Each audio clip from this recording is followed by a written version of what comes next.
よし。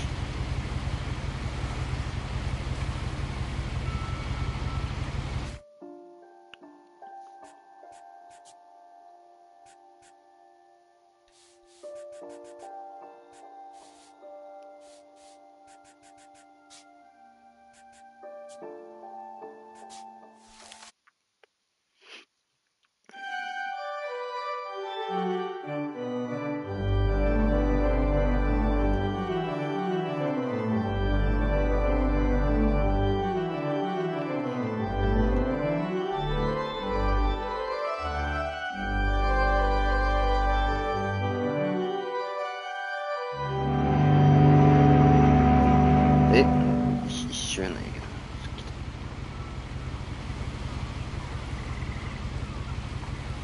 は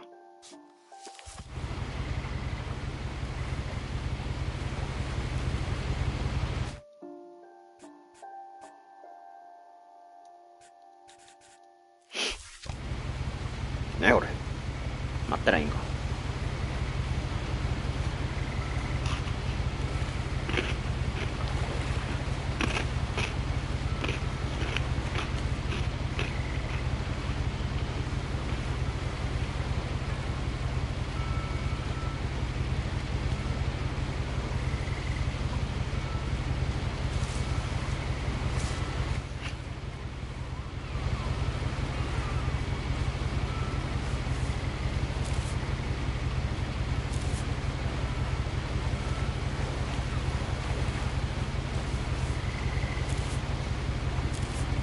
どないせ言うねん。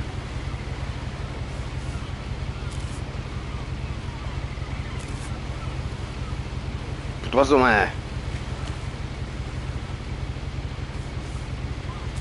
A lot of this isn't going to make sense to you, and I'm sorry about that. 待て、早い。 I'm just going to start at the beginning with the house. 早い。読めとらんわ。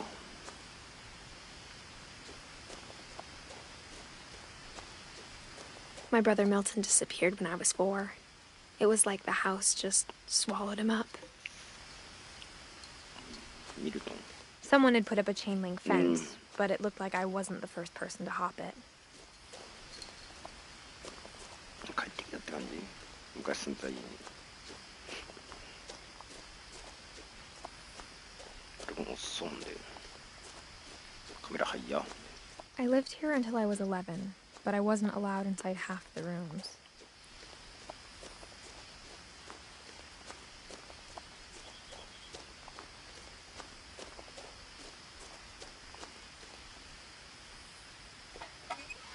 Inside the mailbox were bills from 7 years ago, marked urgent, open immediately.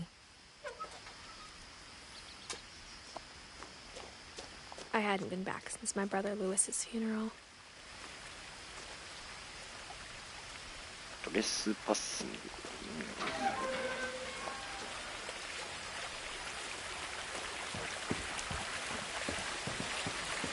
In her will, my mother left me a key, but didn't tell me what it unlocked.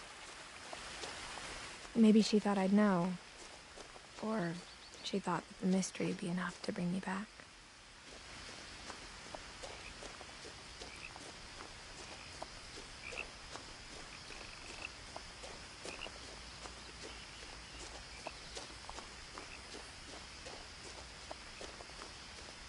No one had driven this way in a long time, but I saw a few hoof prints. 主。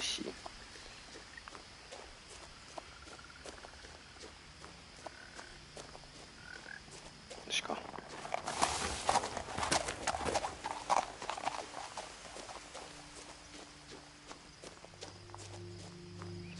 The truth is, even after I inherited the house, I never thought I'd come back to it.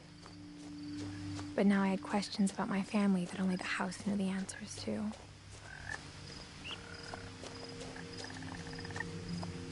The house was exactly like I remembered it, the way I'd been dreaming about it.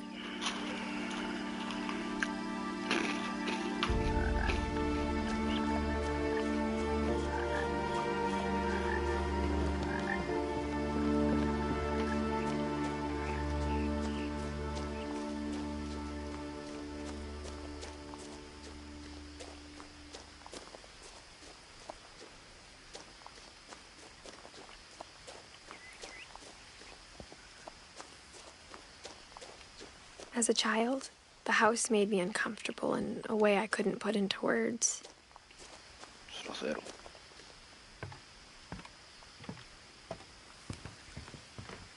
Now, as a 17-year-old, I knew exactly what those words were. I was afraid of the house.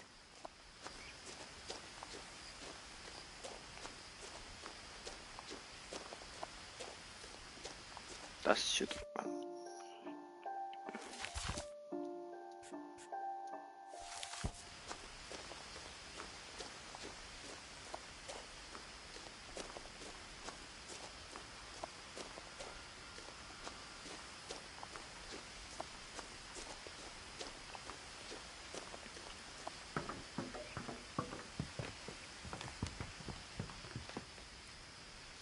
I hoped the key might unlock the front door. It didn't.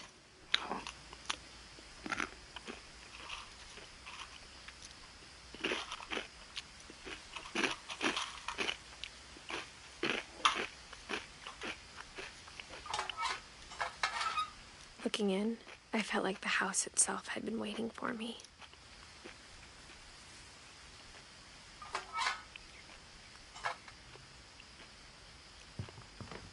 じゃあ終わりでいいか、これはもう。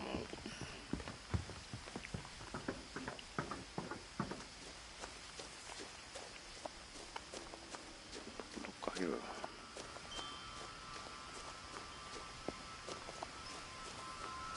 裏口があるのね。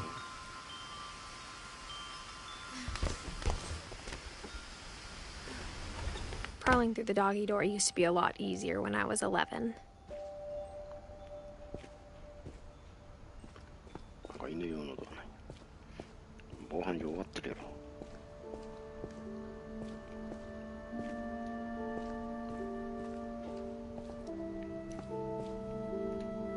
The power had been turned off the night we left.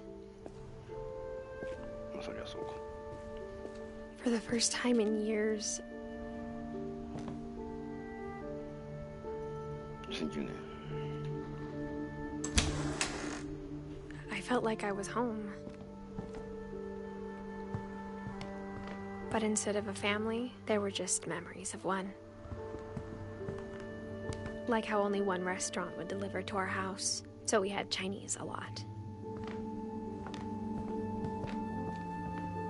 そのまま残ってるねんな。 The table was still a wreck from the night we left.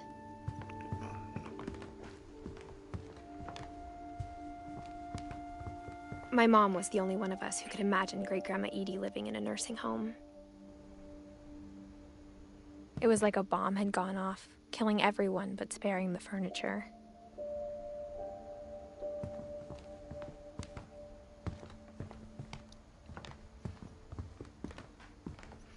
何にもわからん。 Nothing in the house looked abnormal. There was just too much of it, like a smile with too many teeth. Even the fireplace had a story. Edie told me the bricks came from the original house, after it sank.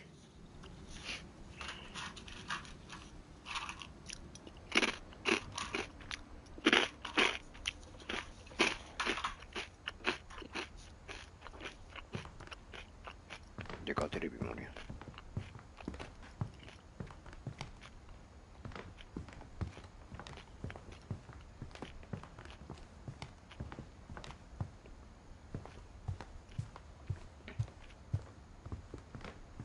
After Lewis started working at the cannery, we all got pretty sick of salmon. Except our cat, Molly.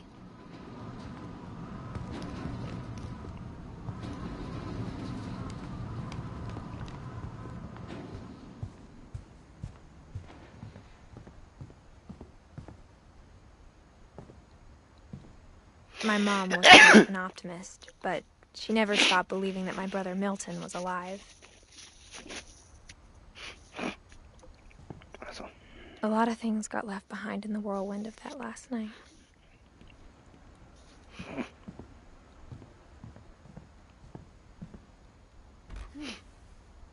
Edie told me once that every Finch who ever lived is buried somewhere in the library.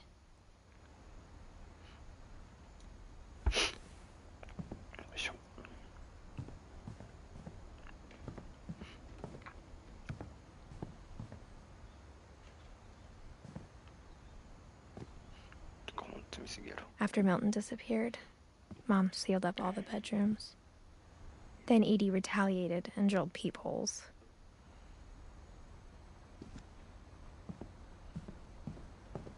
I spent a lot of time playing in Great Uncle Walter's room. I think my mom sometimes regretted not sealing it up. Lewis told me there were secret passages, but I never believed him.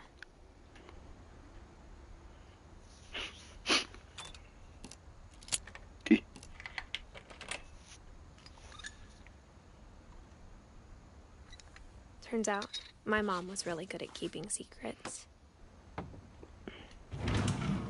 Now it was time to find out what my mom had been afraid of.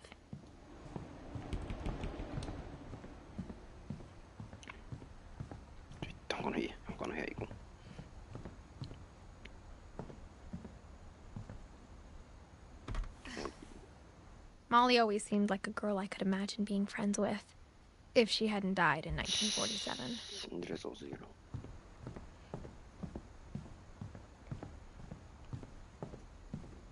Whenever people ask me about my family, the first thing they always want to know about is Barbara.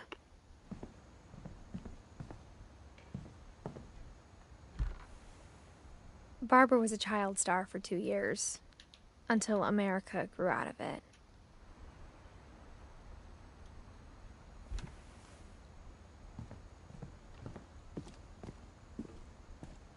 Mom must have locked the third floor stairs on the night we left.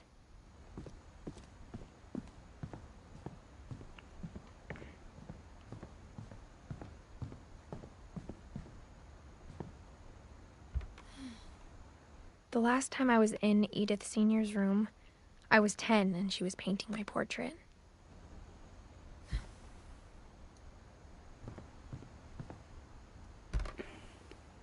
My Grandpa Sam spent 7 years sharing a room with his dead brother, Calvin.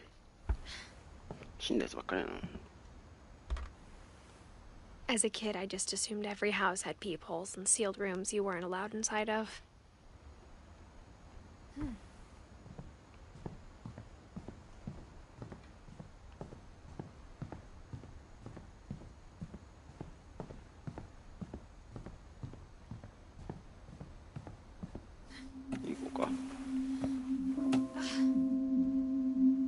Reading this, maybe it sounds like I had a plan. From the paintings on the wall, it was clear my brother Milton had been here before me.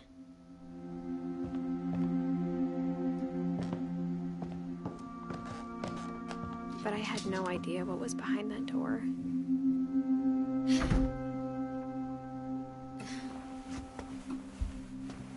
Just like I had no idea where all this was gonna lead. I grew up looking at Molly's room. Molly's gerbil had a tiny bedroom with its own even tinier gerbil cage. Being inside for the first time, I felt like I'd stepped behind a painting.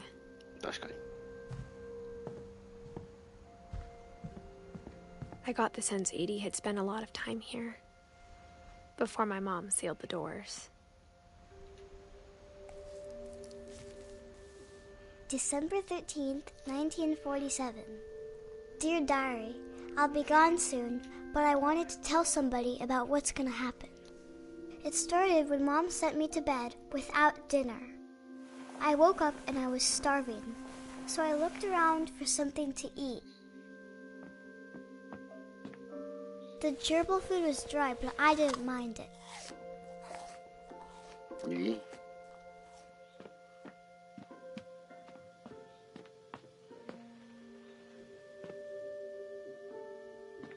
I thought about eating Christopher, but I held back.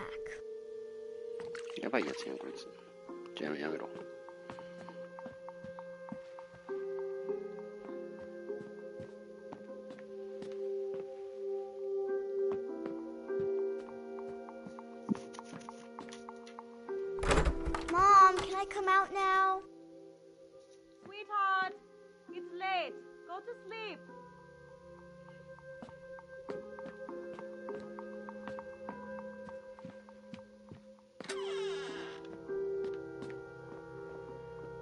I ate a lot of things that night.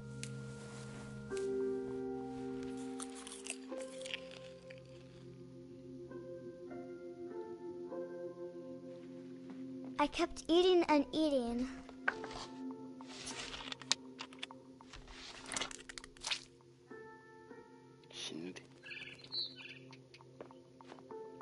Then I heard chirping outside my window. It was a barn swallow going back to her nest. I reached out for her.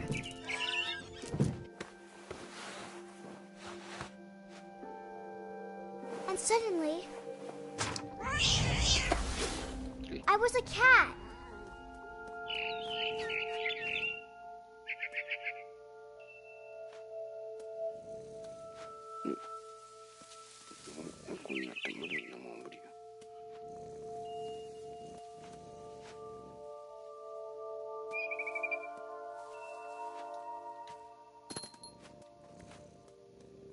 I tried to be quiet, but the bird was really scared.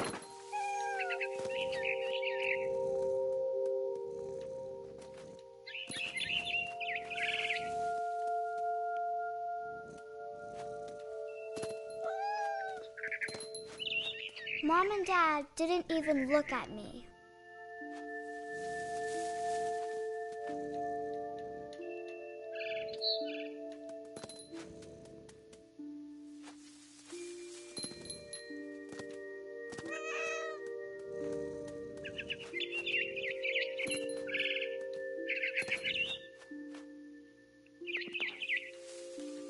I jumped and I almost got her.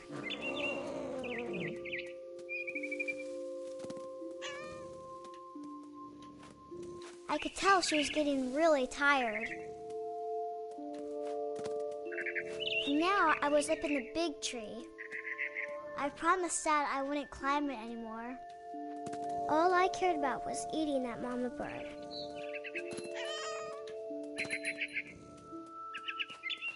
I gobbled her up.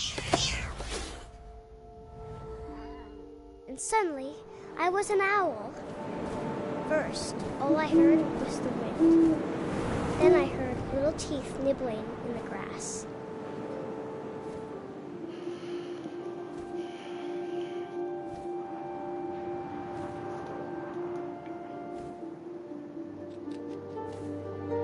Rabbits.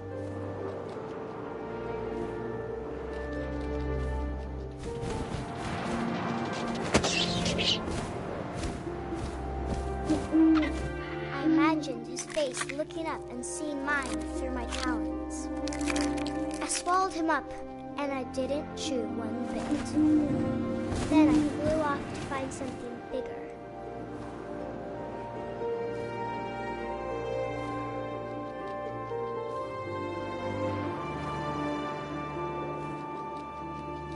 A mama rabbit.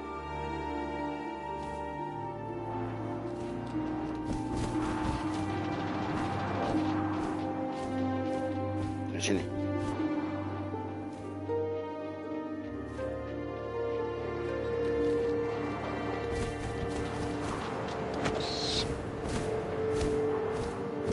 She was almost too big to carry. I started choking, but I couldn't stop eating.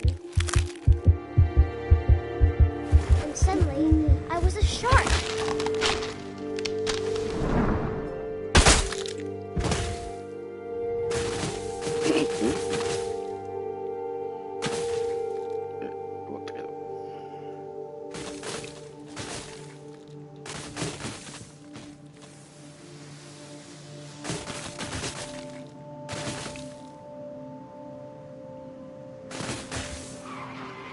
I rolled off a cliff and into the ocean. Now, I was hungrier than ever.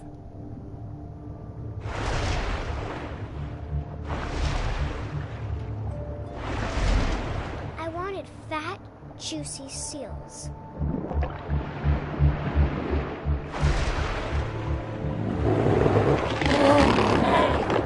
I tore off her flipper, and it tasted really good.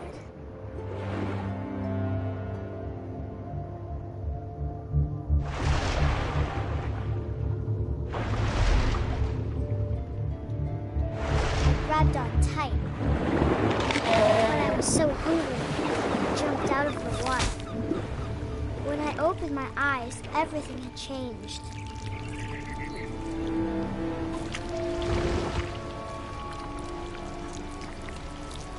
was a monster, and I smelled people everywhere.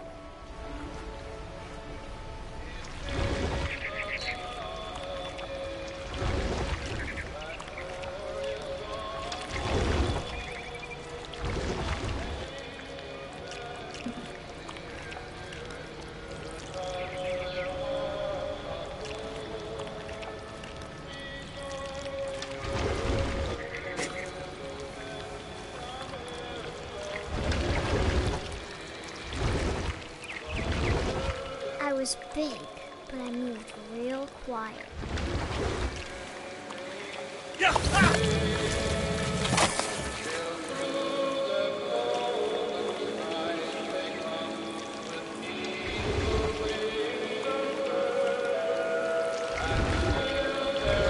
I wanted to stop, but also I didn't.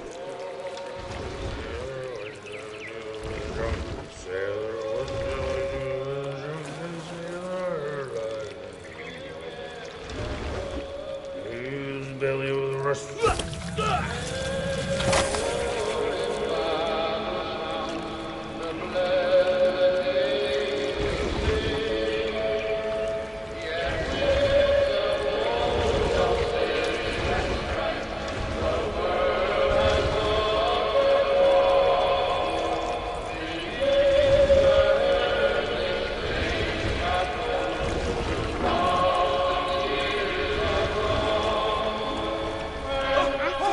Passenger, I was still hungry. And to cross the water, I saw something new. Something I had to have, so I swam towards it.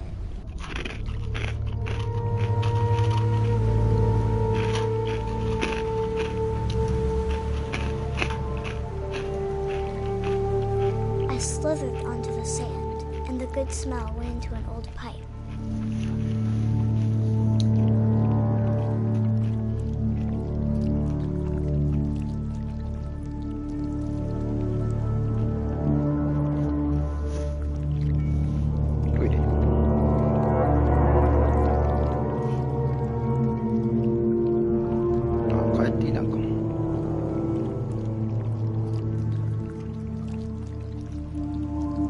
I got closer and closer.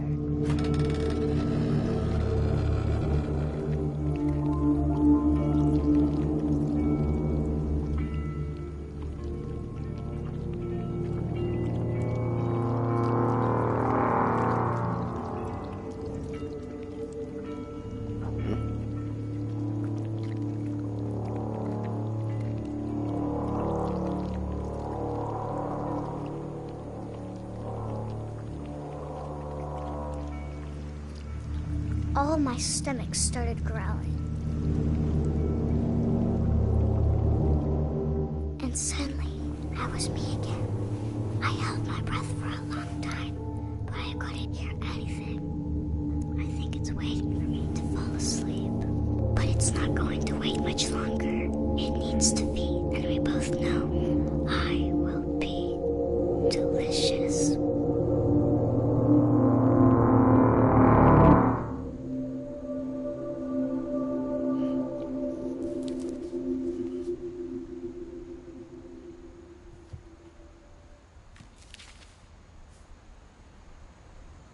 I'm not sure if I believed all of that, but I'm sure Edie would have.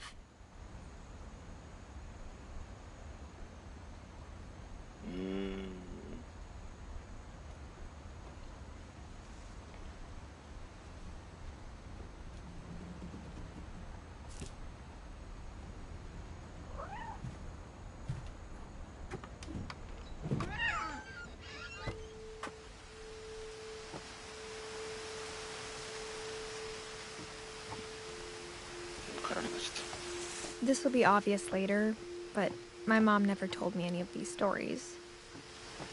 Edie would have, but Mom didn't like bringing up the past.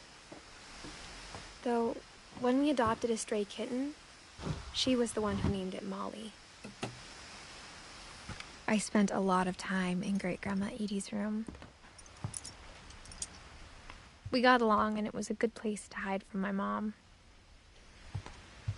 When Edie told people Sven was killed by a dragon, she could also have said he was building a dragon-shaped slide that collapsed. She could have, but she didn't. One summer, they evacuated the island, but Edie refused to go. For a few weeks, she was a celebrity. I hadn't thought of myself as Edith Jr. for a long, long time. Edie gave a big interview about a mole man living under the Finch house. My mom was furious.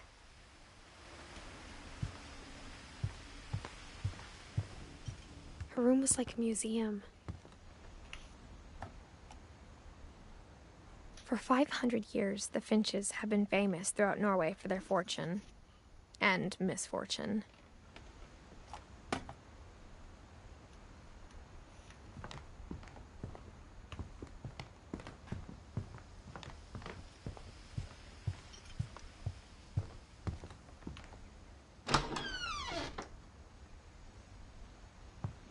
The only trace Grandpa Sam's first wife, Kay, left on the house was the pink bathroom.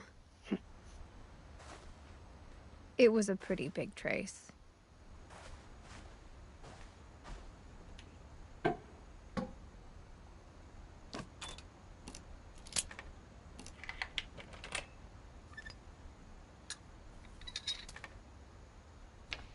There's a secret in this bathroom. It's in the last place you would look. It isn't in the cupboard. It's hidden in this book.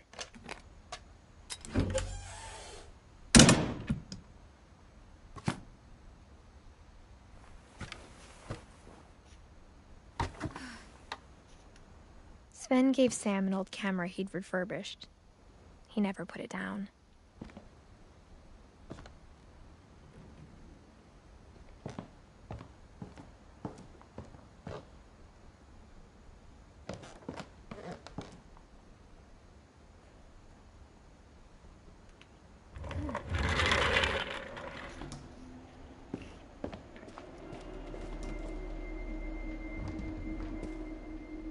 Vad blir det nu här?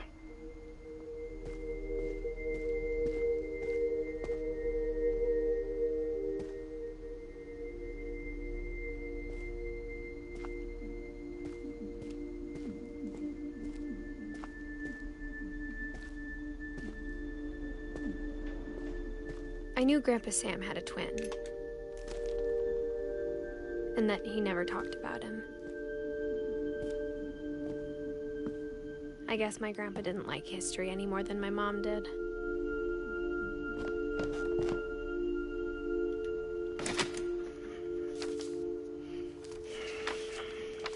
How I Want to Remember My Brother by Sam Finch. The thing I remember is that when he made up his mind, that was it.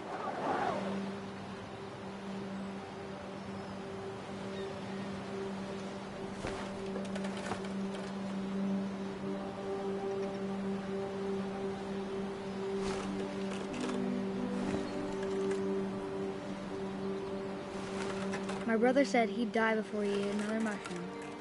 And he did. At Barbara's funeral, we swore we'd never be afraid again. And he wasn't. I think Calvin always wanted to fly. Sam! Calvin! Dinner's ready! Coming! But that day, he finally made up his mind to do it. I told him going around was impossible. Maybe if I hadn't said that. Calvin, I'm not gonna tell you again. Maybe if the wind hadn't picked up. Then maybe he'd still be here. But I doubt it. I think he'd already made up his mind. That's what I want to remember about my brother.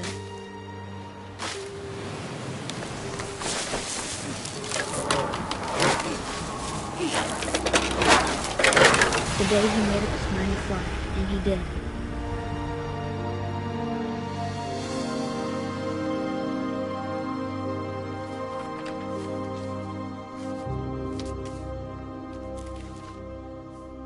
Du tycker så, ja. Calvin's story felt strangely familiar. When I was younger, I remember trying to do the exact same thing.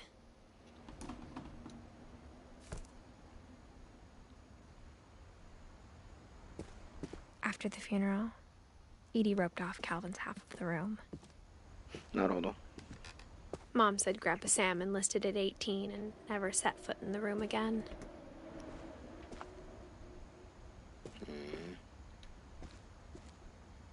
あ、身長測るのもこう待ってるよ。61年で死んだかな。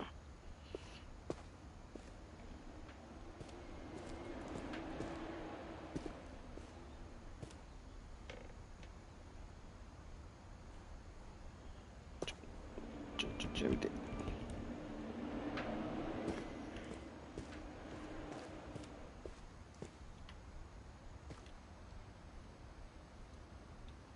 ね。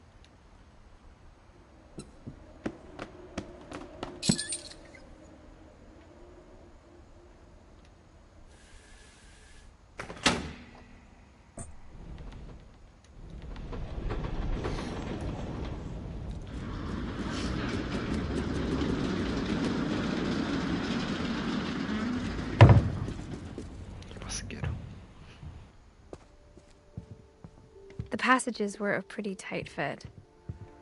They'd obviously been built for smaller hands and bellies.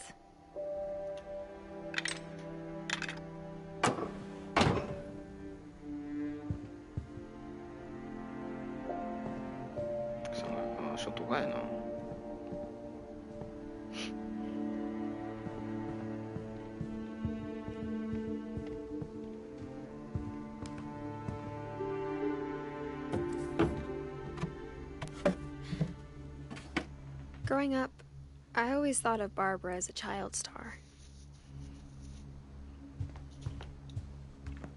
I never thought about how hard it must have been for her afterwards.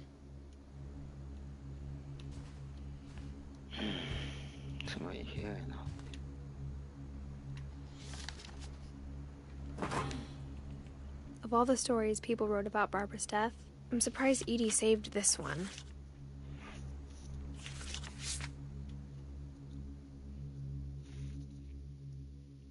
Old Jack here with another ghastly tale inspired by America's most unfortunate family.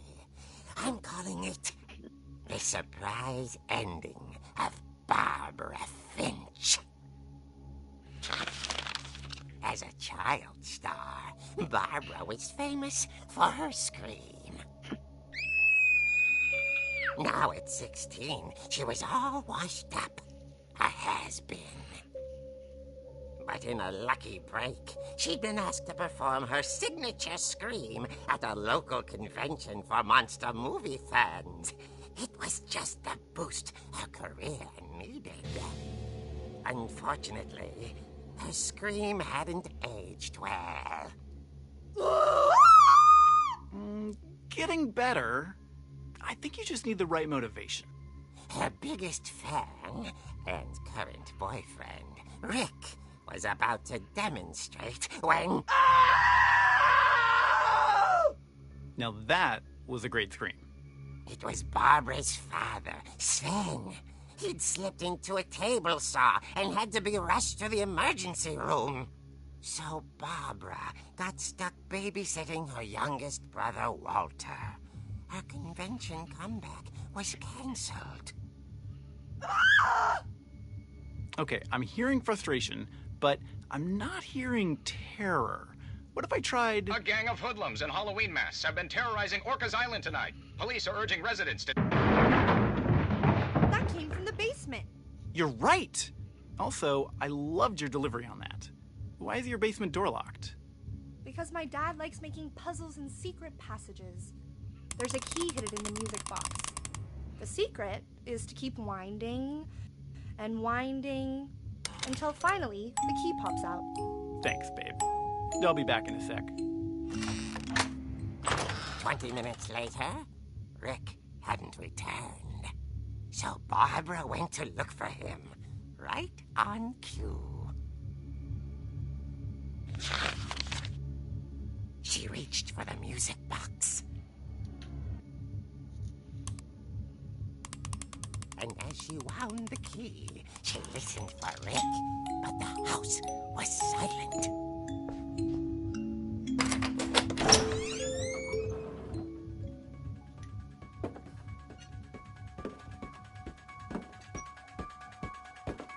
She found Rick's crutch and imagined the worst.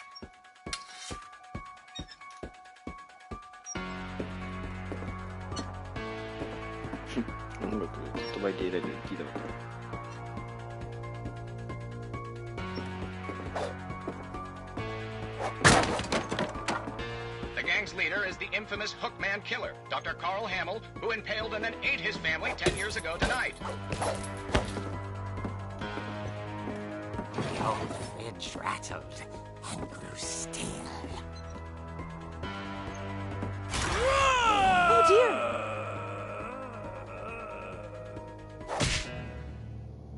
Oh! Rick?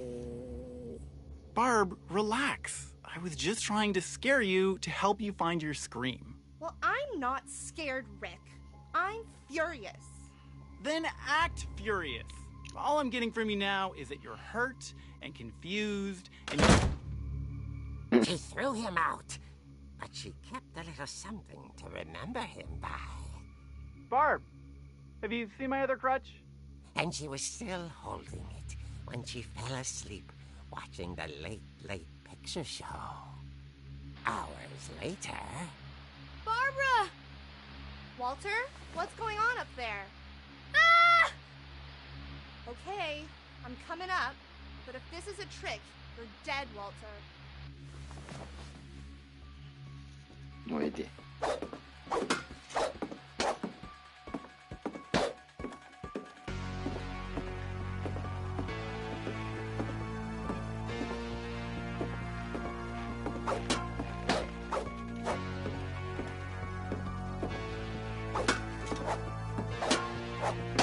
どこに行きゃええねん、ほんで。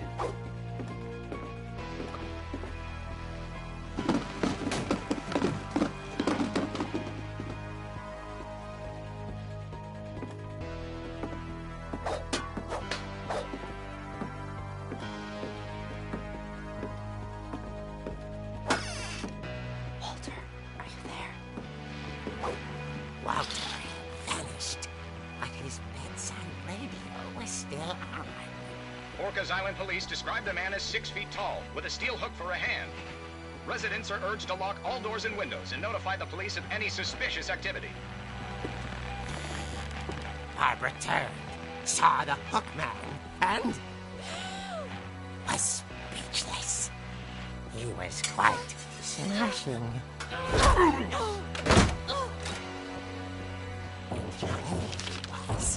He couldn't get enough of Barbara. Okay, Barbara, there's gotta be another way out of here. That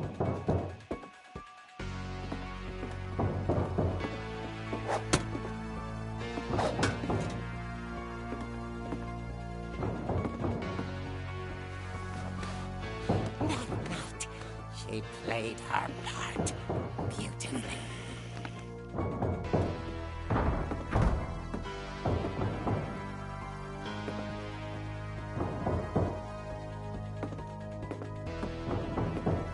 She thought about abandoning Walter, but just couldn't do it.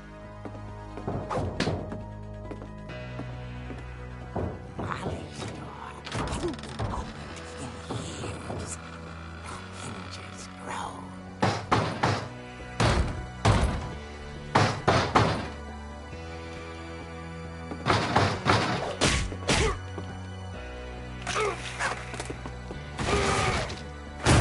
He wasn't moving, but she sensed the story might not be over yet.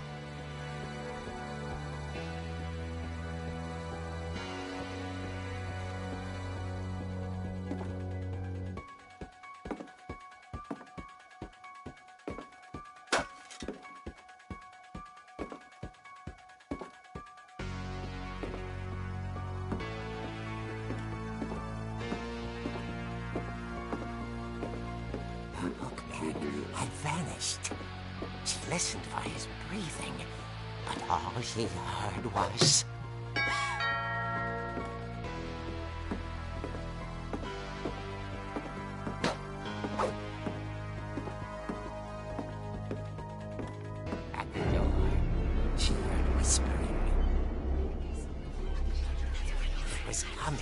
from inside the house.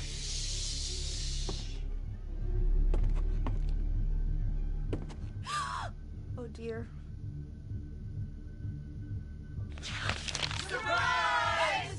Bravo, Barbara! You were wonderful! The monsters had come to surprise her.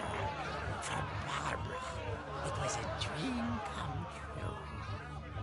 Then she saw what kind of monsters they were, and she realized what was about to happen.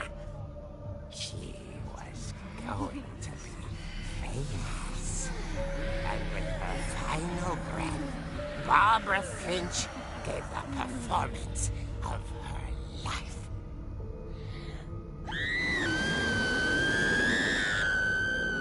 I wasn't there myself, but I hear Barbara was magnificent. Poor girl. She had a taste for stardom. But unfortunately, so did her fans. Of course, the police blamed it all on poor Rick, who disappeared the same night. And little Walter? Hiding under his bed the whole time. He took it all pretty hard, but that's another story. As for Barbara, tucked inside the music box is all they ever found of her. Her ear. Now that's what I call a real eerie tale.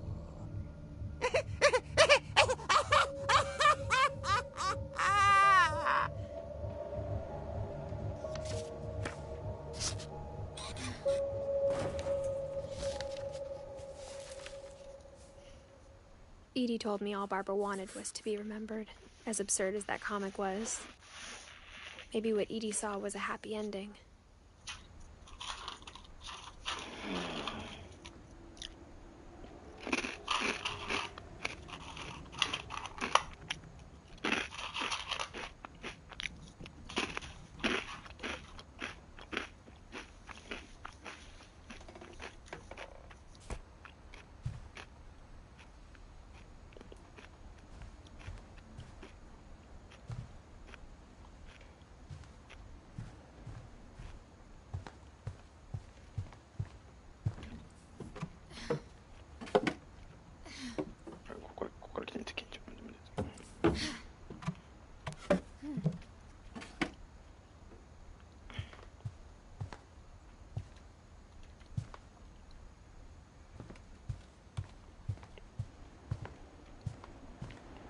What?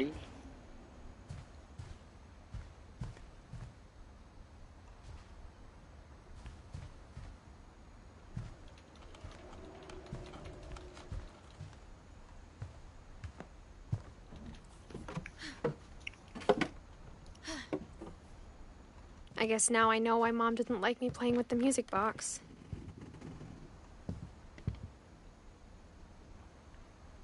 It's funny. All those times I played with the music box and never found the basement key.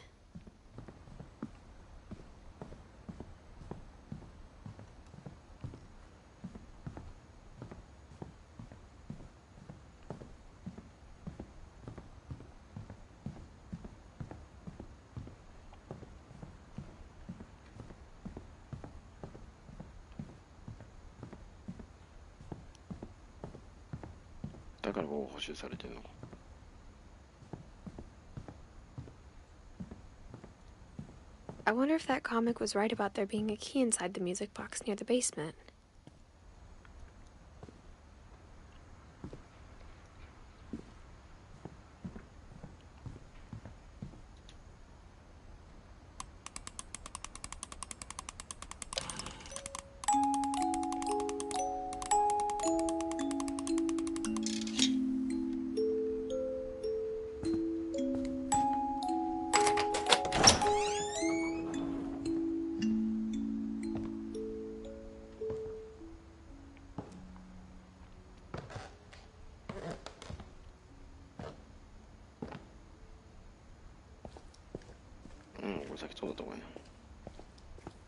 Mom said the basement was off limits, unless I wanted another tetanus shot.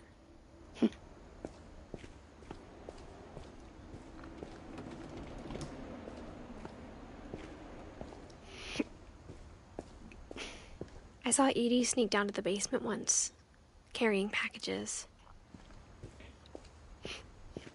I thought maybe she was hiding presents.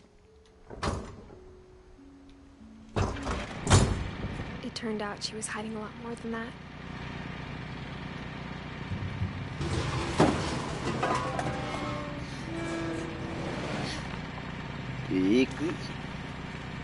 I remember asking Mom once about where Walter had gone. She said after Barbara died, he got as far away as he could. If there's a pattern in all these stories, I think it's that none of us has gotten very far.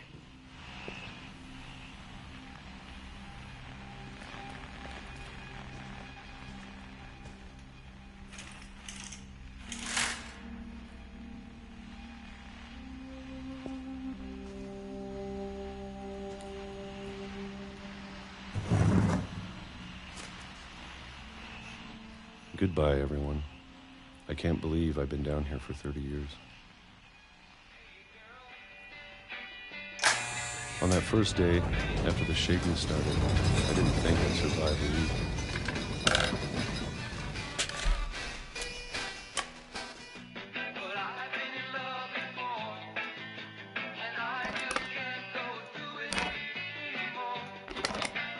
But after a few days, I settled into a routine. That's what kept me sane. Having a schedule, living for today. I always expected to be dead tomorrow. But if you wait long enough, you get used to anything.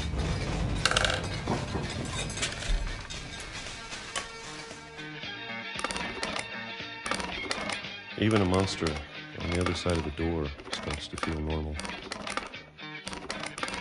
Almost friendly.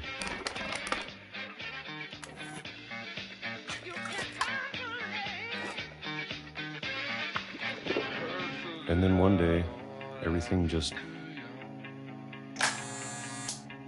stopped. Whatever that thing was, it was gone. Maybe it got tired of waiting. Or maybe I just got tired of being afraid.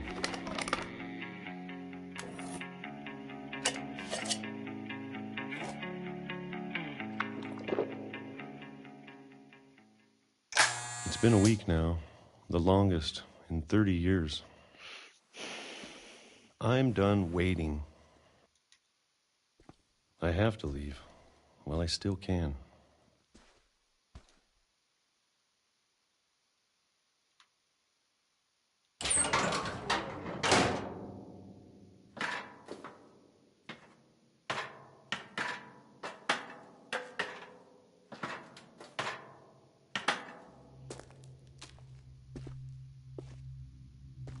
I know it's out there somewhere. Whatever killed Barbara and Molly and Calvin. Maybe this is all a mistake. But I need to stop living the same day, even if it kills me.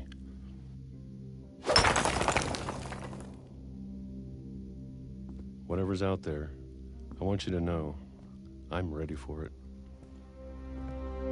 I'm going to appreciate all of it, especially the food. I don't mind if I only have a year left, or a month, or a single week. I'd be happy with one more day. I can already imagine the sun on my face.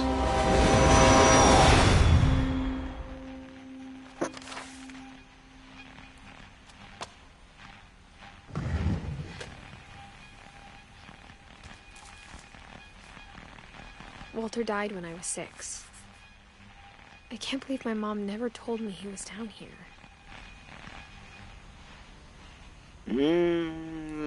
こいつがこの家住んでる時にはすでにウォルターはおったのか。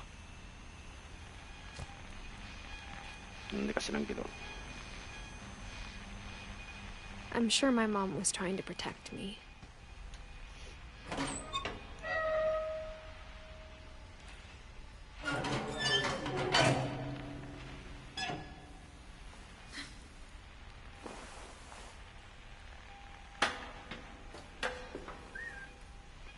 Maybe she was afraid I'd end up like Walter.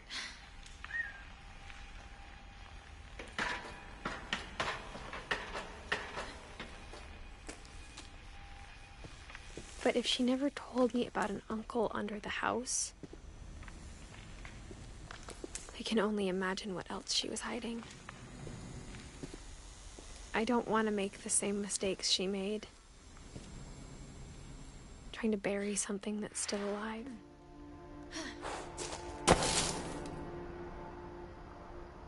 Now that there's only one of us left, or maybe two, I thought it was time I heard the stories for myself and found out what happened to everyone else. But now I'm worried the stories themselves might be the problem. Maybe we believed so much in a family curse, we made it real.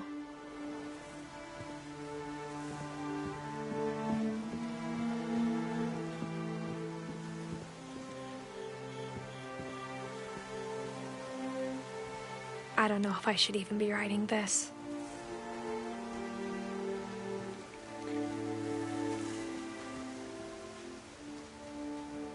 Maybe it'd be better if all this just died with me.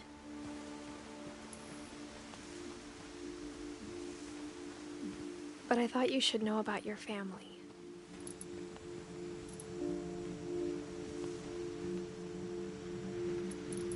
And the history you're a part of.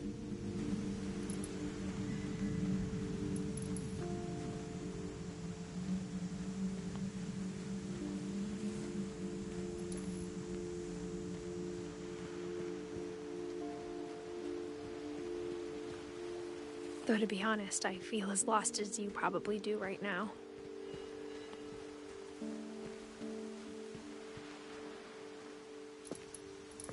I think the people in these stories believed them, for what that's worth.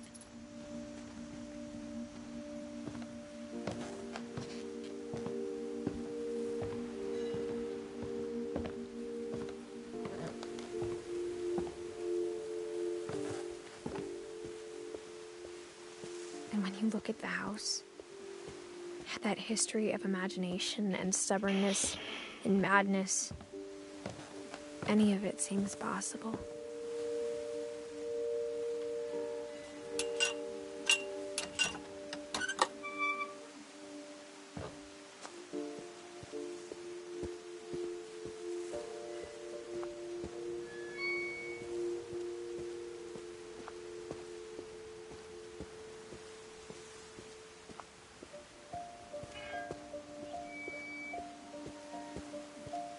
I think we've been surrounded by death for so long, we've just gotten used to it.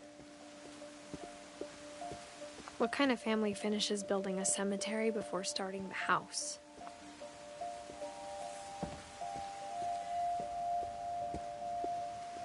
It's embarrassing for me to admit this, but the pet cemetery made me more uncomfortable than the human one. 3 of the gerbils were mine, and 2 had been my fault. Sven built the house, but it was Edie who designed the cemetery.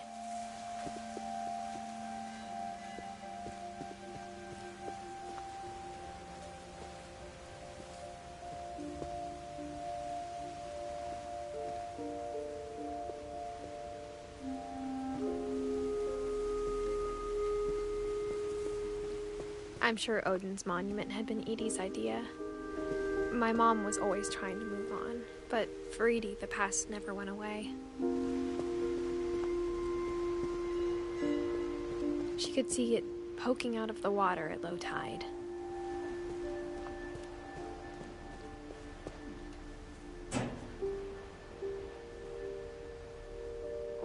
Edie said she dreamed about the old house every night.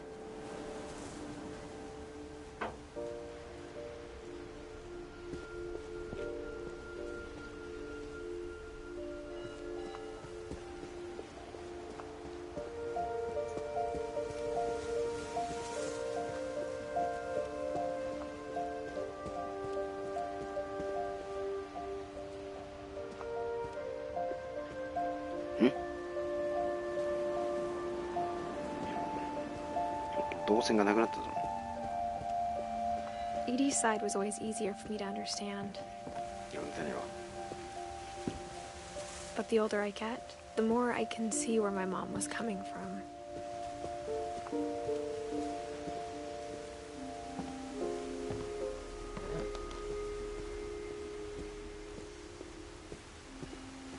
There's so many things I wish I could ask my mom now. Part of me thinks this is what she wanted all along. For me to come back someday and find everything out for myself.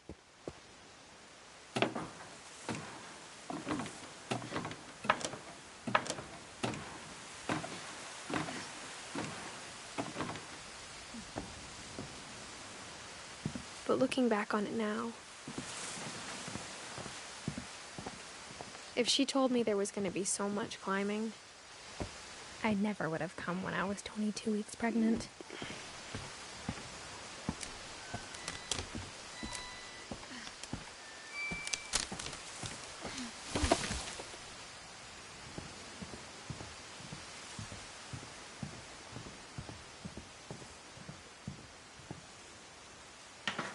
I never met Grandpa Sam, but I think he and my mom had a lot in common.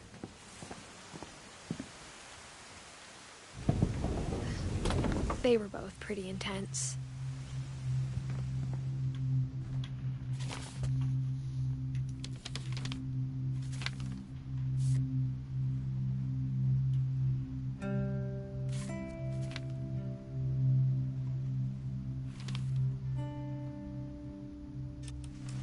Dawn, I promise, you'll never forget this weekend. Yes, sir. These memories are gonna last a lifetime. Hmm? Am I gonna have to shoot anything? It's a hunting trip, Dawn. Shooting is strongly encouraged. Shouldn't we be leaving? Just want to get a shot of you, Dawn, then we can take off.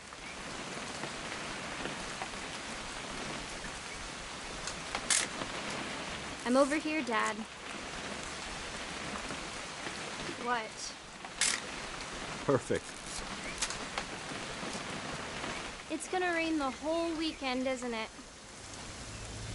Please just take the damn picture. Hey, language. I will never forget this weekend, Dad. That's the spirit. Okay, got it. I'm gonna take some pictures, okay? Just be careful. The camera's older than you are.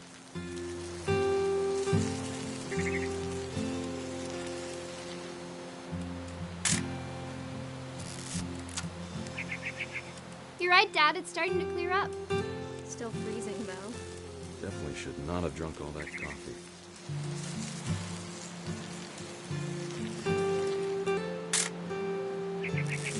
何を撮らせたいんやこ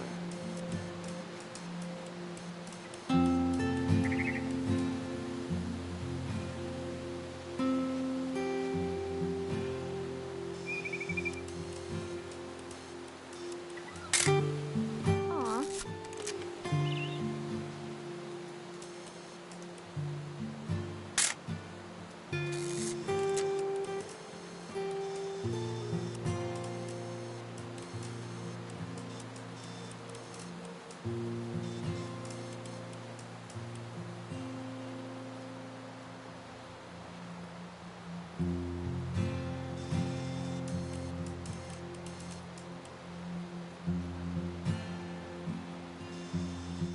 Nothing quite like being outside. Hey! That's a keeper. I'm just saying, I'm not always gonna be here, Dawn. You'll need to remember this stuff, if you want to survive.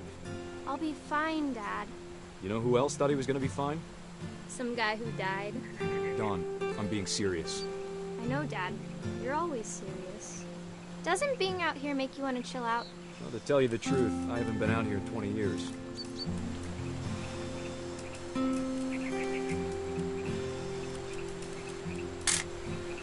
Dawn, don't you think you could find something more interesting to photograph?は Last time I was with my brother Calvin. Man, that was a great trip. ねえ Your よ grandpa Sven taught us how to fish. How'd Dad! Good eyes, Dawn.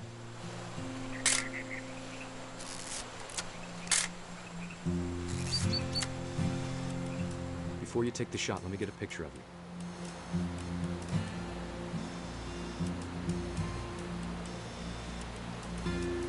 Dad, I... Just breathe. Turn. Let me get behind you. Do I have to do this? Dawn, you don't have to do anything. But if you want to survive... Great shot, Dawn!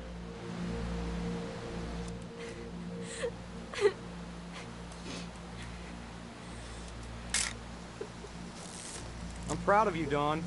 Always remember that, okay?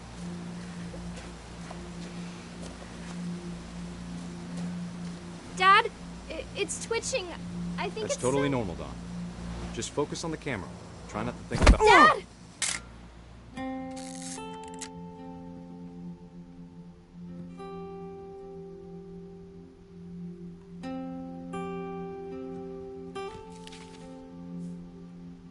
Of all these stories, that's the one I wish most that my mom had told me.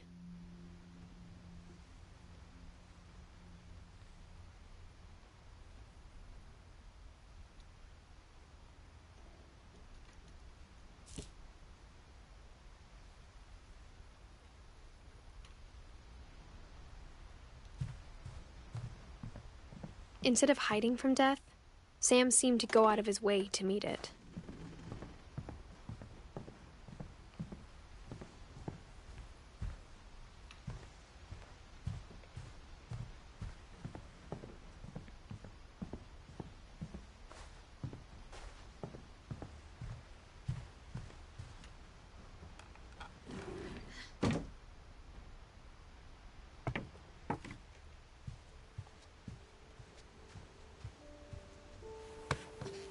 After Sam died, my mom and Edie got really close. They'd both lost a lot.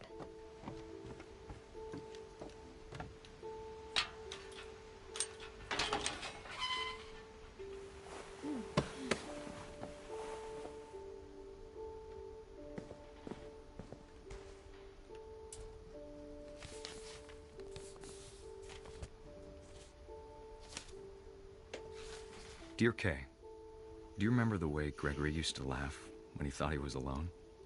Like something funny was happening, but only he could see it.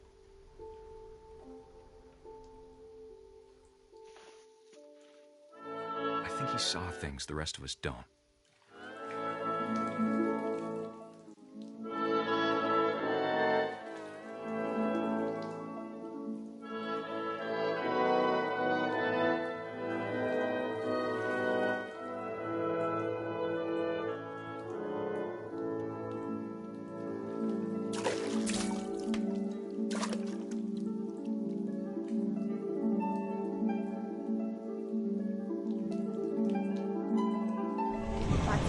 Gregory, it's time to... Hold on, sweetie. Hello? Sam, I told you I don't want to talk right now. I wonder what he saw. What his world was like.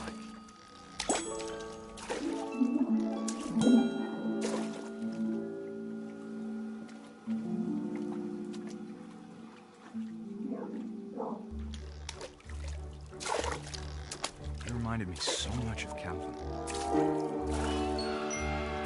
Lost in his imagination.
was slipping away. Sorry about that, Gregory. I know you did everything you could. Maybe if I hadn't called that night. Damn it. Hold on, I don't want Gregory to hear this.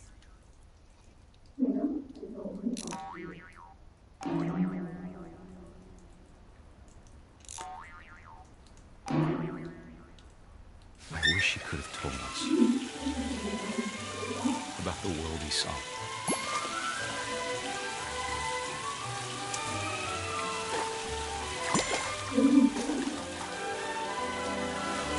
There's so much I don't understand about Gregory, about everything.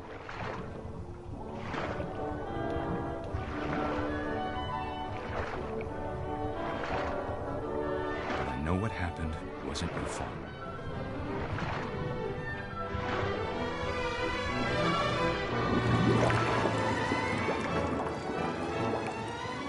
I'm sure he's happy.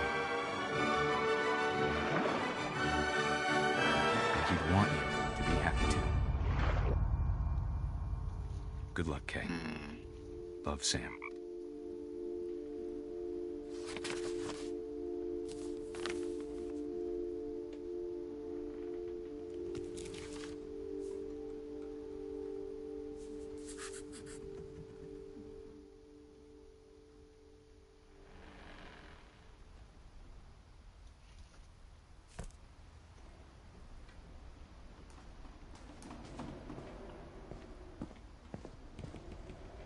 I can't imagine my mom ever writing poetry, and yet... Gus. A poem for Gus, who always said the wedding was a bad idea. Our father never hit us kids, at least not very hard, before the day my brother said with teenage disregard that he'd be dead before he'd see a wedding in our yard.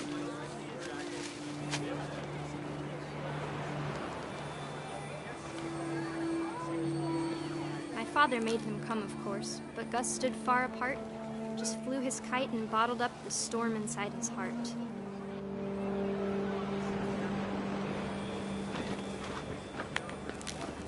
I tried to talk him out of it, but though he'd never met her, we don't need a stepmom, were the words that I now pronounce you husband and wife. Make his bride.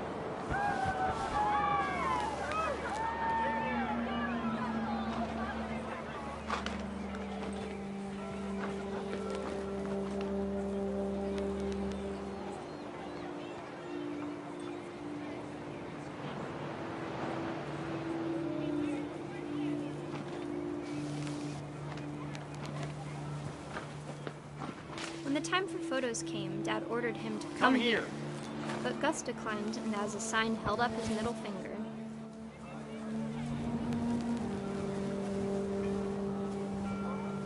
The wind picked up, and panicked geese appeared and quickly went. But all the humans did that day was go inside the tent.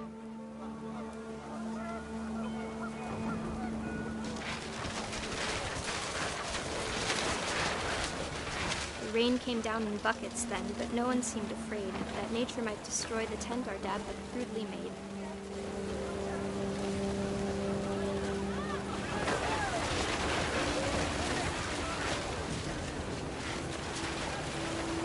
The thunder sounded much too close and full of angry power.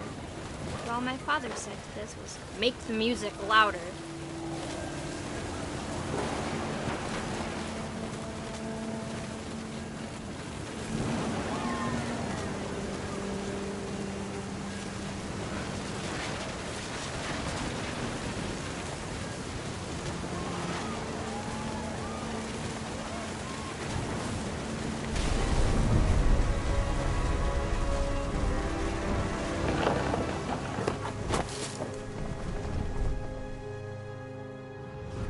I wish that I could truly say I thought about you on that day. Out there on the beach alone, just you, the wind, the sea, and foam. But I didn't, until we found you.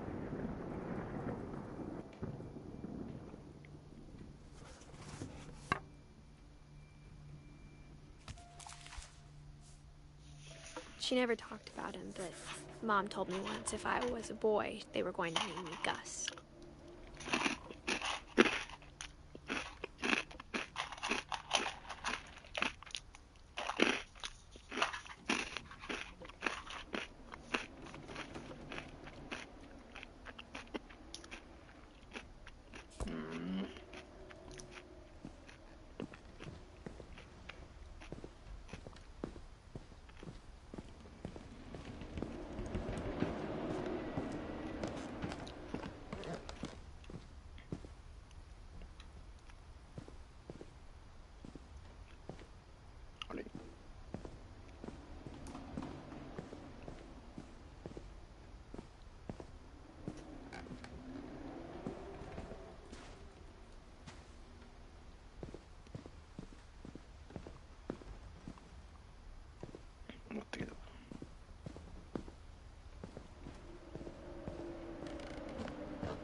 My mom moved up to the loft after her brothers died. At the time, it was as far away as she could get.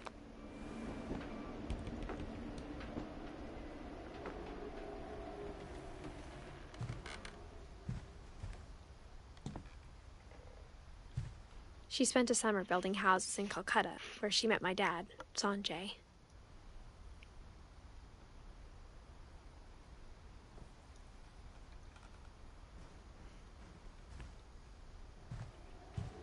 Religion was another thing my mom never talked about, but I think it helped her a lot after her dad died.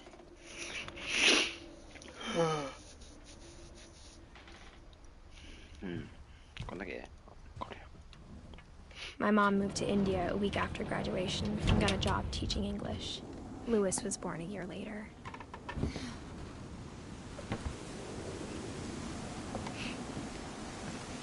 When my dad died, I don't think Mom knew where else to go. I'm sure Edie was happy to have her back. The house had to get a little bigger, but Edie was used to that.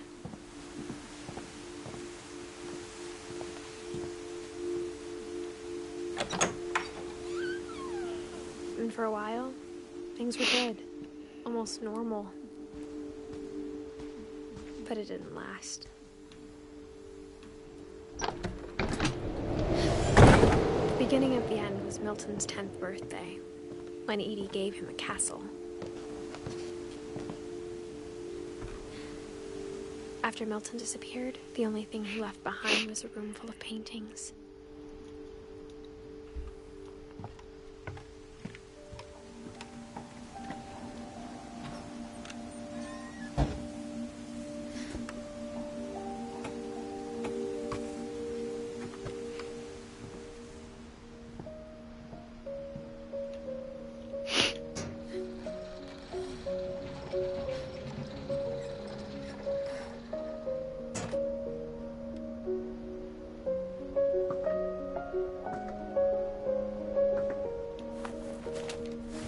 Milton Finch in The Magic Paintbrush.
I was 4 when Milton disappeared.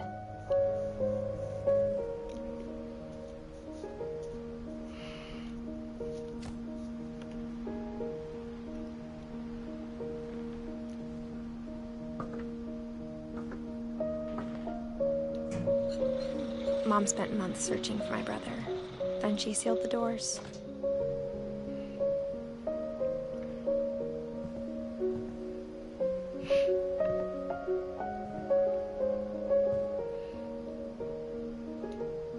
Whatever Milton had found in the house, Mom didn't want it getting out.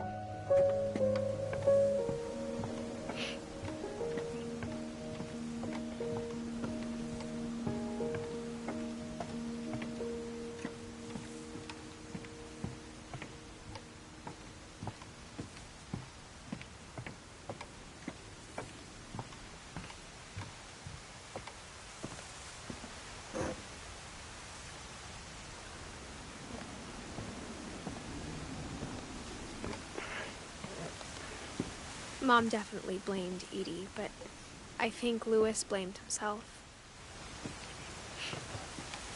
After he graduated, he just spent more and more time in his room, until Mom got him a job at the cannery.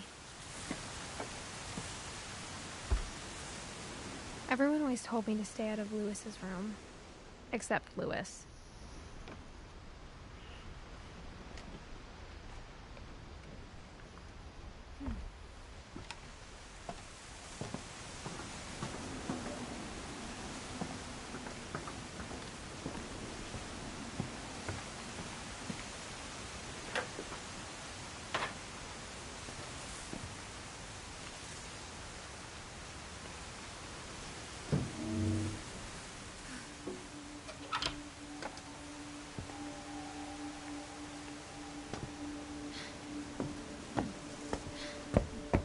Lewis's room smelled very, very familiar. That part of him lived on.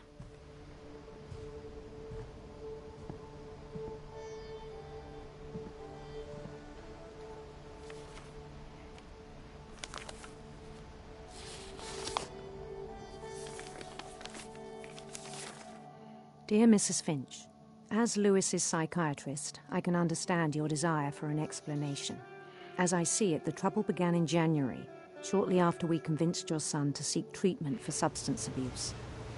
Newly sober, I believe Lewis first noticed the monotony of his daily life.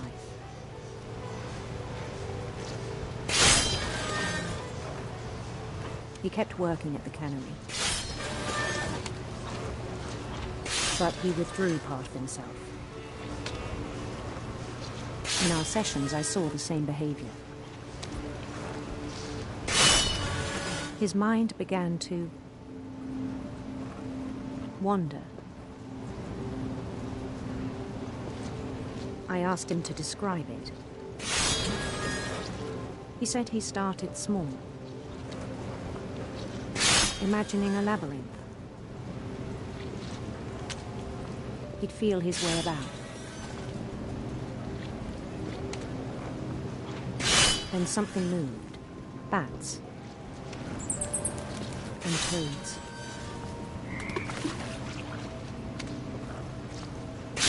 And things that have not names. He knew it was all in his head. But he took it very seriously. I had hoped he'd find himself.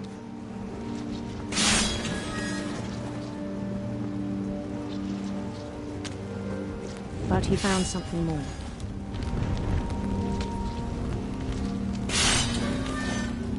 I worried about him then. Daydreaming at the cannery. I spoke with his boss. But he said Lewis had become a model employee.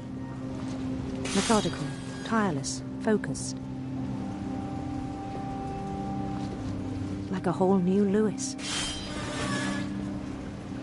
So I let him go on.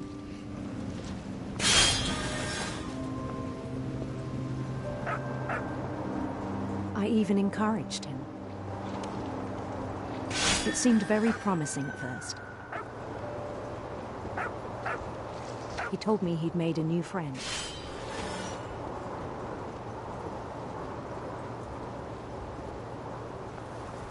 On the edge of a city he named Lewis Topia.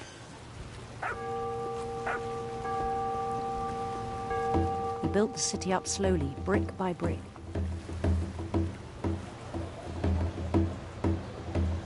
Then he made musicians.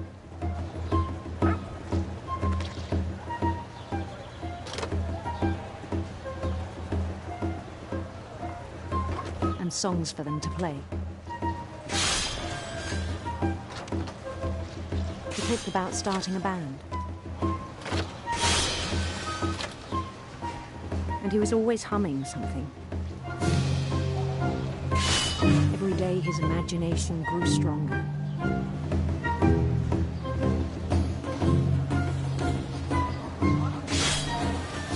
He no longer spoke at the cannery. But his chopping was as reliable as ever. Then one day it struck him that all the cheering crowds, even the stones under his feet,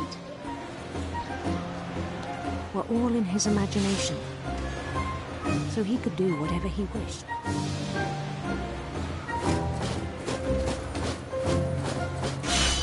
He held an election for mayor. And he won. They begged him to stay, but his mind was already wandering. It became a game for him.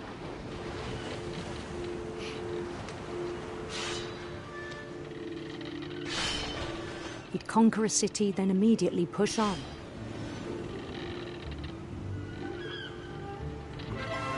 New Louisville.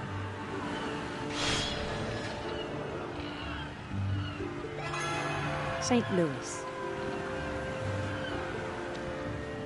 He started drifting away from our reality.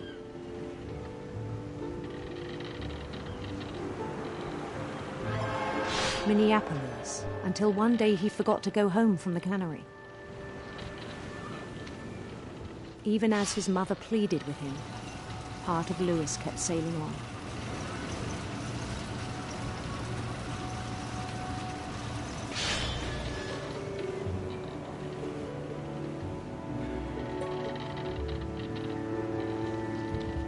In Louisburg, he heard rumors of a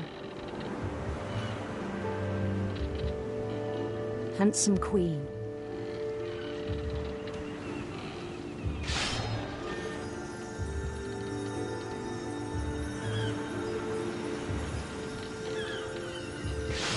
The queen was on her own quest for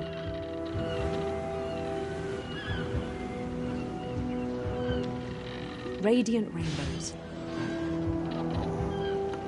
眠くなってきたこれ。あ、ぶっ倒しまった。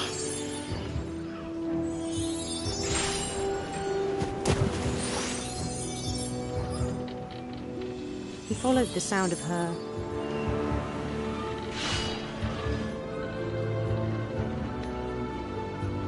silver harp.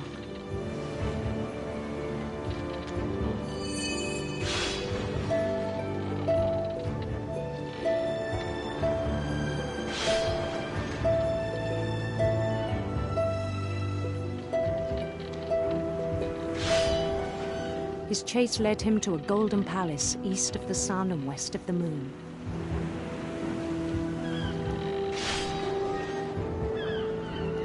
Even then, his logic remained sound.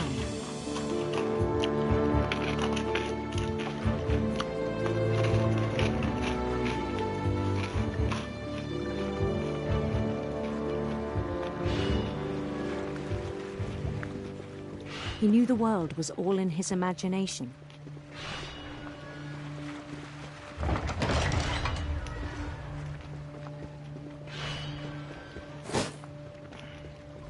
But he was so proud of having created it.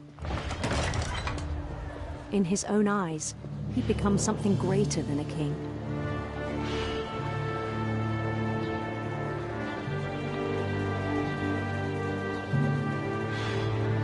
For someone who'd never known success in the real world, I think it was overwhelming. And then it struck him that the real Louis was not the one chopping salmon, but the one climbing the steps of a golden palace.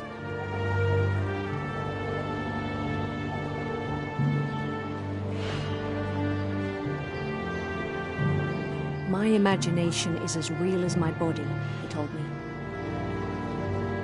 was hard to argue with him.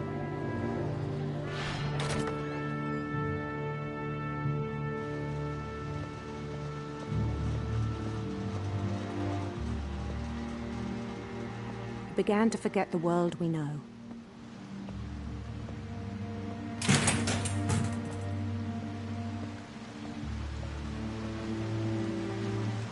I think it pained him to remember Lewis, the cannery worker.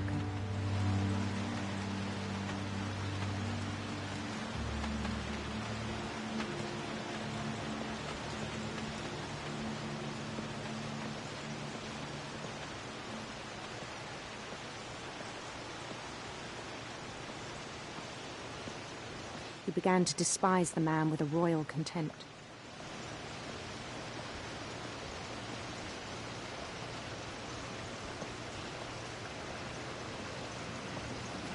I still thought I could save him.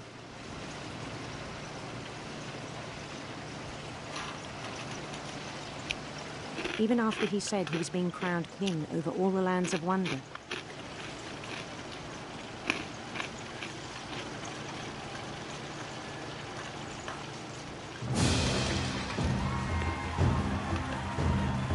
The palace would be packed with his companions.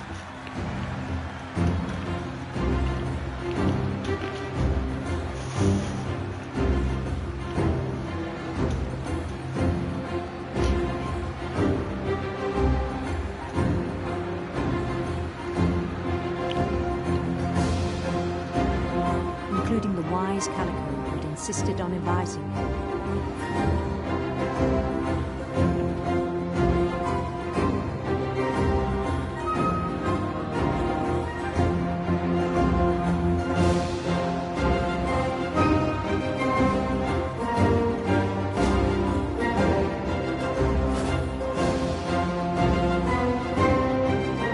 His queen waited, holding his crown.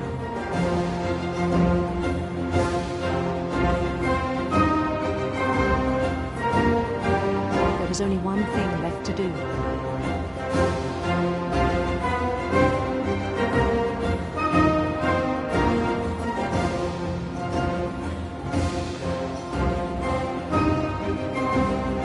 Bend down his head.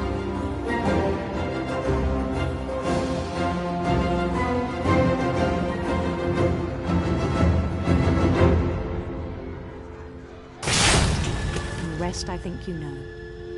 Mrs. Finch, your son was a kind man who will be missed by all of us who knew him.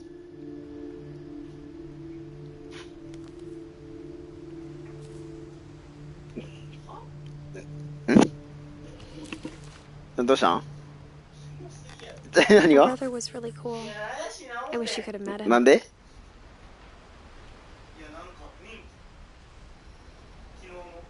昨日の？残業は普通に残業や。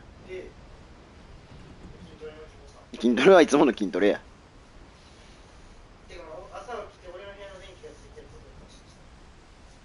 俺お前の部屋の電気別に消せへんで。消せ。ん？お前も休みなんやろ？じゃあええやん。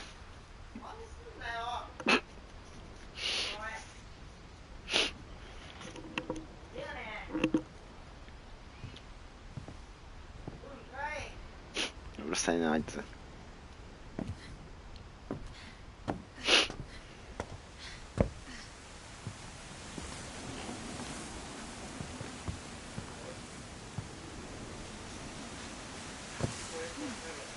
なんで？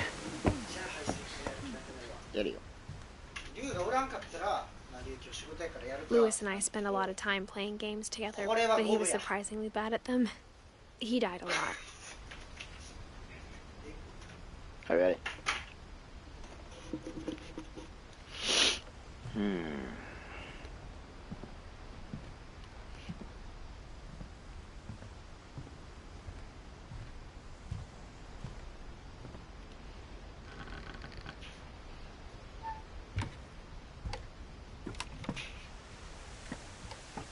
On the way back from Lewis's funeral, my mom told me to start packing.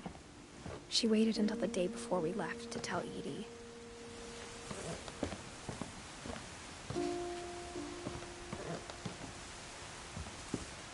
I'm not sure if she wanted to make it easier or harder.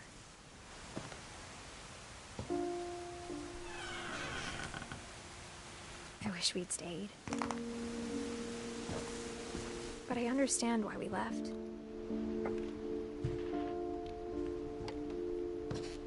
My mom ended up leaving everything behind. What happened that night had been coming for a long time. Maybe it should have come sooner.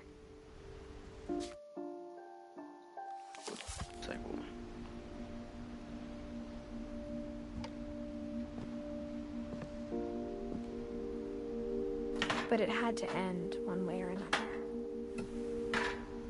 All that's left now is to tell you about that last night.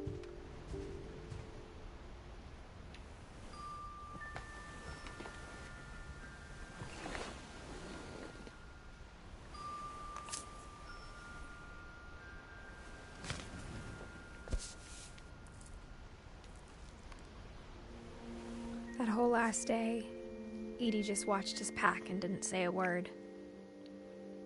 Until supper, when she raised her glass and said, "To our final night together, and all our final nights apart." Grandma, you know what I said about alcohol. Some of your medications are very Edith, specific. I left a present for you in the hallway. Why don't you go open it? The grown-ups have to argue now. I'm sorry, you're right. We're all leaving tomorrow. Let's just enjoy our last... I'm not leaving.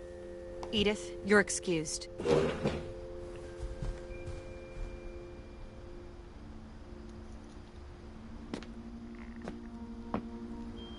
The power had been shut off that morning, but Edie always had plenty of candles. When my mom sealed the library, I don't think she knew about the other entrance, or that Edie had a key to it.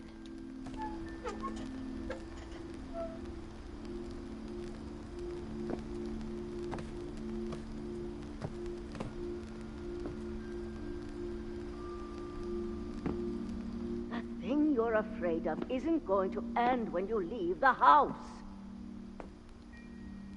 Edith has a right to know these stories. My children are dead because of your stories. I think it's best if Edith and I leave tonight. We'll have the nursing home send a van for you in the morning, okay?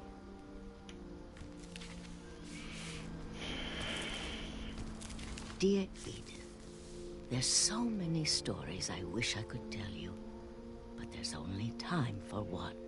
This is about what happened on the night you were born. That night, the tide went way, way out. It was the first and last time I ever saw the old house aground. There'd been an earthquake out in the middle of the ocean. They called it the lowest tide in 1,000 years. God, it smelled awful. You know, I've seen that house every day of my life.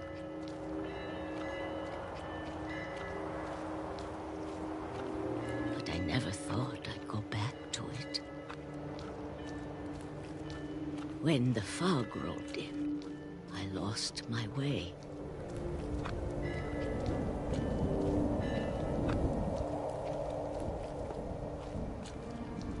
I got turned around.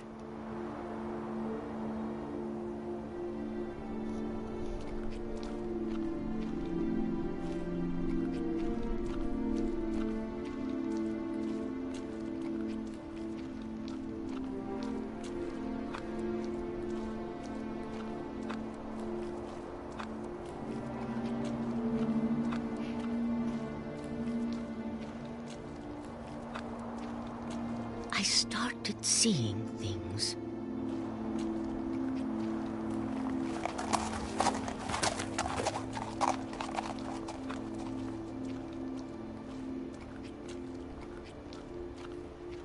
Things I'd forgotten had ever existed.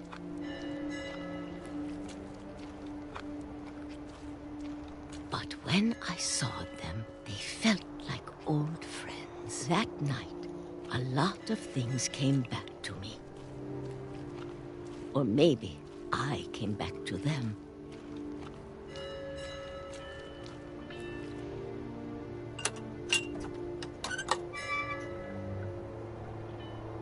Things I can't explain, but that I need you to try and... Edith, what are you doing in here? It's mine. Edith! Mom, you're gonna rip it! Let go! I kicked and screamed, but Mom dragged me to the car.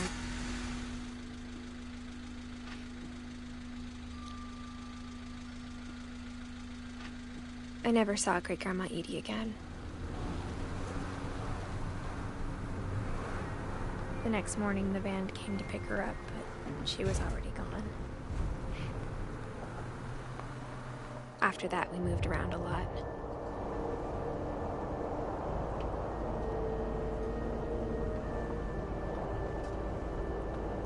We both tried to make the best of it.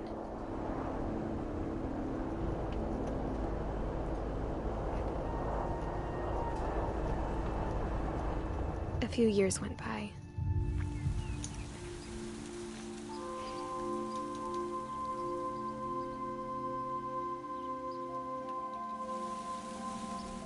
My mom didn't like to talk about it,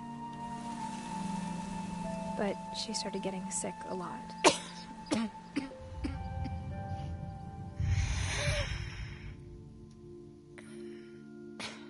She got better for a while, and then she didn't. And then I was alone. The last Finch left alive.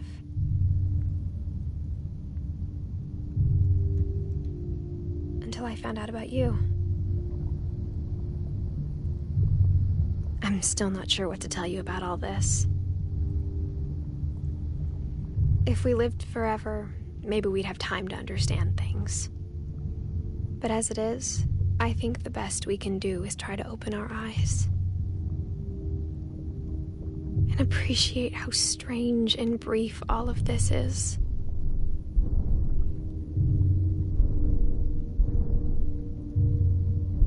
This journal was supposed to be for you. But now I hope you'll never see it. I just want to meet you and tell you all these stories myself. But I guess if you're reading this now, things didn't work out that way.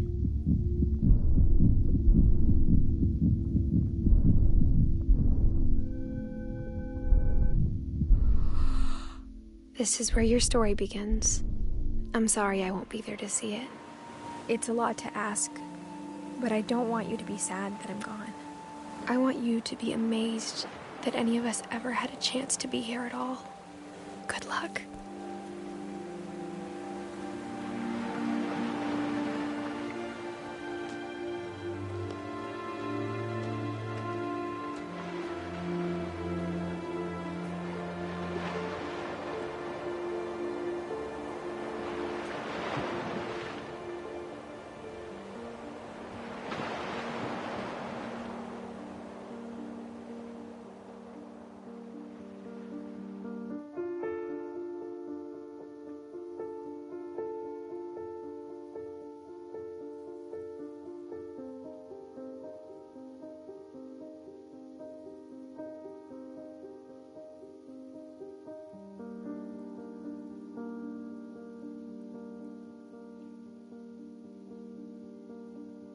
そういうこと。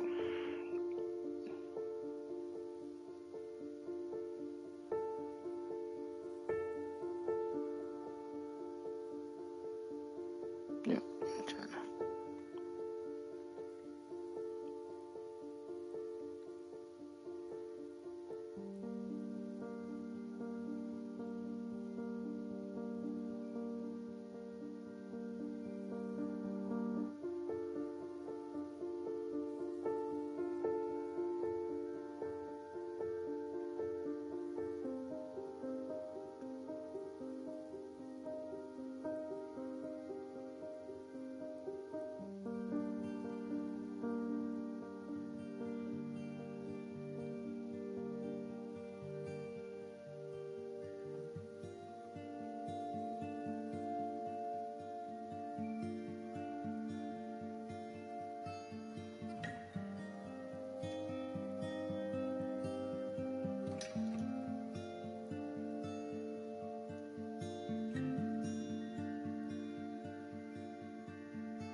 Edie gave a big interview about a mole man living under the Finch house. My mom was furious. Her room was like a museum. For 500 years, the Finches have been famous throughout Norway for their fortune. And Odin Finch buries the latest victims of the family curse, his wife Ingeborg and their newborn son, Johan. On January 7th, 1937, he set sail with his family and his house. But 40-foot waves off the coast of Washington send the house and Odin to the bottom. Odin's daughter Edie, with husband Sven and baby Molly, step ashore on their new home. Odin Finch is the first to be buried in the new family cemetery. His daughter Edie is already dreaming of a new Finch house.